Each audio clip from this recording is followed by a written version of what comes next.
Hello and welcome back to the WTF Fake It Till You Make It show. As promised last episode, this episode, episode 8, we'll be looking at the original epics. So as those of you who listened to episode 2 of this podcast will know, Chaucer and Shakespeare are widely considered the fathers of English literature. But if we're truly looking at the origins of world literature, including the works of Chaucer and Shakespeare, by the way, we have to go much further back in time and broaden our scope from just the UK. So most OG epic literature is in the form of poetry, because when things rhyme, when they follow an intuitive aesthetic rhythm, it's easier for people to remember and also to relate to others. And in the ancient times, most stories were conveyed orally. Written texts were expensive, they were rare, and they were inaccessible to most of the population who had limited literacy rates, to put it nicely. Through no fault of their own, of course, but yeah, reading was tough back then. So let's start with ancient Mesopotamia, which was located across modern-day Iraq and neighbors. So Iraq, Kuwait, and some of Iran, Turkey, Syria, etc. So the Epic of Gilgamesh is considered the oldest surviving significant piece of literature. It was written around 2000 BCE, making it over 4,000 years old. The epic is written in Akkadian, etched onto clay tablets, and it's the story of King Gilgamesh, hence the name. So the epic starts with loads of praise for Gilgamesh, who is part man, part god, just effusive praise. But then immediately after, we find out that Gilgamesh is an oppressive tyrant whose people begged the gods to save them from him. I know it doesn't quite make sense, but seriously, he's a horrible person. Here's a quote. Well, obviously it's a translated quote, but here's a quote of a translation. "He is king. He does whatever he wants. Takes the girl from her mother and uses her, the warrior's daughter, the young man's bride." Yeah, pretty nasty. So the gods get together and create a wild man named Enkidu out of clay. He's described as being part human, part animal. Now, does this remind you guys of anyone else, perhaps? Ganeshji, maybe? In any case, actually, Enkidu is a little too wild to temper Gilgamesh as he is, so a lady of the night is sent to him, an encounter which apparently civilizes him, makes him super sophisticated and ready for big city life. Anyway, Enkidu goes to seek out Gilgamesh at a wedding and stops him from committing such vile acts as I described before. And somehow, in the process, they really hit it off and end up becoming best buds. Seriously, this epic is the ultimate bromance. So they go off on adventures together, but eventually Gilgamesh pisses off the goddess Ishtar, who is sort of a super ancient Aphrodite or Venus. But he pisses her off by rejecting her advances. Kind of as a result, Enkidu dies. So the whole second half of the epic is basically Gilgamesh just moping and wailing and trying to find a way to become immortal. He's unsuccessful. But interestingly, as part of his journey, he hears a story that is essentially the story of Noah's Ark. I just find it really cool how so many of our religious stories and mythologies overlap, and sometimes in really precise ways. Like Noah's Ark is quite a specific story. Anyway, at the very end of this epic, Enkidu comes back from the dead, mysteriously, yay, and everyone lives happily ever after. What's interesting about it, though, is when Enkidu comes back, Gilgamesh asks him to describe what he sees in the underworld. So it's pretty good insight into kind of what the ancient Mesopotamians considered the afterlife. But yeah, that's the Epic of Gilgamesh in a nutshell. Absolutely a wild ride. This story is referenced throughout other later texts in the ancient world, so it was pretty popular. And it is said to have influenced Homer, who was allegedly the author of 2 other epic poems. You may have heard of them, the Iliad and the Odyssey. So these were written an entire millennium after the Epic of Gilgamesh. So these 2 are the foundation of Greek literature, which in turn was the foundation of Latin literature, which in turn paved the way for most Western literature. So fairly important, Anyway, the Iliad is a fairly complicated political poem about some events during the Trojan War, including sabotage and trickery by both humans and, of course, those pesky, meddling Greek gods. It largely centers on the life and death of Achilles, the Greek hero whose only weakness was his one heel, hence the term Achilles' heel, which both describes a body part but also the concept of having one critical, crippling weakness. Interestingly, of course, somehow, despite having no other weaknesses, he gets shot with an arrow in that exact spot and dies. But yeah, this epic also features the Greek hero and king of Ithaca, Odysseus, favored by Athena and known for his brains rather than his brawn. So I kind of like that about him. I find it more interesting. But he's got his own spotlight away from this particular epic in the Odyssey, right, which is of course about Odysseus. And the Odyssey takes place right after the Iliad, and it's about Odysseus's really circuitous journey home from the 10-year-long Trojan War, which takes him an additional 10 years. I know, right? Long way home. Now, I know the story is about Odysseus, but actually the most interesting aspect of it, in my opinion, is his wife, Penelope. So Penelope's husband, as you may have gathered, is away from home for 20 years, right? 10 at the war and 10 just slowly making his way back. And she has basically no news of him in the interim, right? Dead or alive? Don't know. Now, while he's off on adventures and dallying with exotic witches on desert islands, might I add, so much for faithfulness, right? Penelope is the typical model wife. She waits and waits for her husband to return. Now, the thing is, Penelope is quite a hot ticket. In fact, in Odysseus' absence, she has 108 suitors. Yeah, you heard that right, 108. I also find this number really interesting because 108 is fairly significant in a couple of other cultures, right, like Jainism. Anyway, she deflects their advances by telling them she won't marry anyone until she's finished knitting a funerary shroud for her father-in-law. Now, while she knits by day, she undoes her knitting by night. So, of course, this shroud isn't getting anywhere, right? So neither are the suitors. Anyway, after 20 years of persistent suitors coming around and persistent knitting, Penelope finally declares that anyone who can string Odysseus' super heavy bow can have her hand in marriage.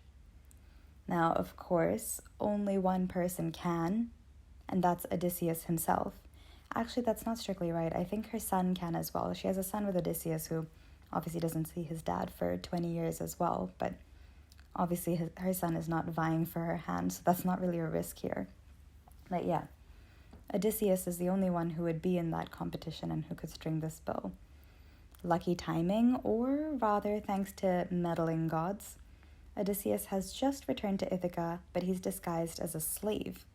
So really dramatically, he strings the bow and reveals himself. He then, of course, proceeds to slaughter all the 108 suitors and is reunited with his wife. So very dramatic, but a really fun ending to the story, I think. So this competition for the hand of a royal woman involving the lifting and wielding of a heavy bow. Sound familiar to anyone? Yep, you've guessed it. It's how Ram gains the right to marry Sita in the Indian epic, the Ramayana. Now, the Ramayana was written hundreds of years after the Odyssey and the Iliad.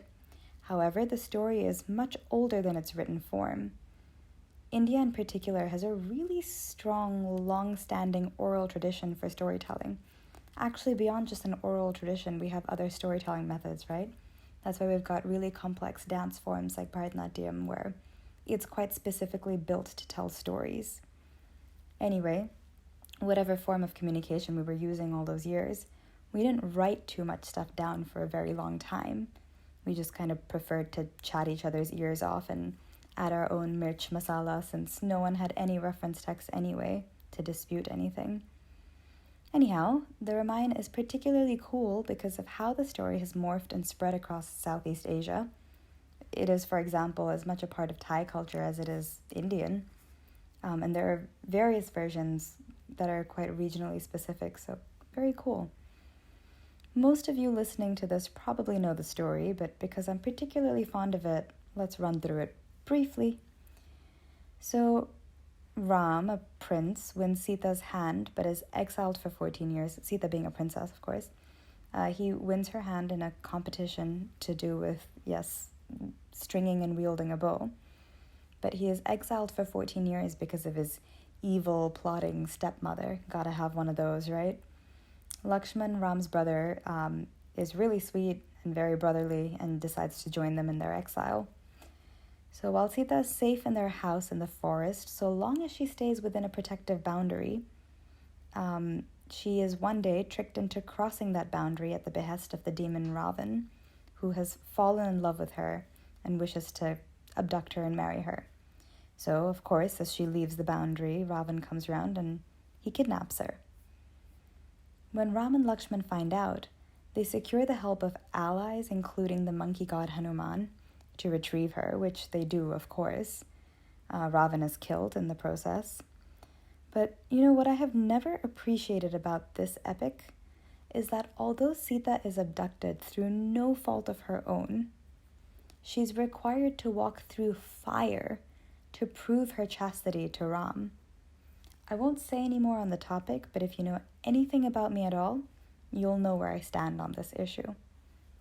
So yes, that's the general gist of the Ramayana. It's hard to do it justice as its written form contains 24,000 verses, which I have just compressed into 24 words, essentially. So sorry if I've missed your favorite bits out. Anyway, alongside the Ramayana, India also has another epic story, the Mahabharata. Just that the Mahabharata is 4 times longer than even the Ramayana. No, really, it's considered the longest poem ever written, at around a casual 1.8 million words. A typical novel is maybe between 50 and 100,000, I would say. But yeah, have I ever considered reading this text? No, absolutely not. I'm an avid reader, but not that avid. Maybe if I were guaranteed to live to 200, I'd consider it, but nothing aside from that would make me read it. This is a bit like the Iliad in that it's a massive, really complex political drama, although it's much more complex, right? The Iliad is much, much, much shorter. But it's about the Kurukshetra war over a throne between 2 branches of a family. So you have the Kauravas on one side and the Pandavas on the other. You know, I'm actually not even going to try to condense the story any better than that. I am so sorry. But the sheer complexity of the story is daunting.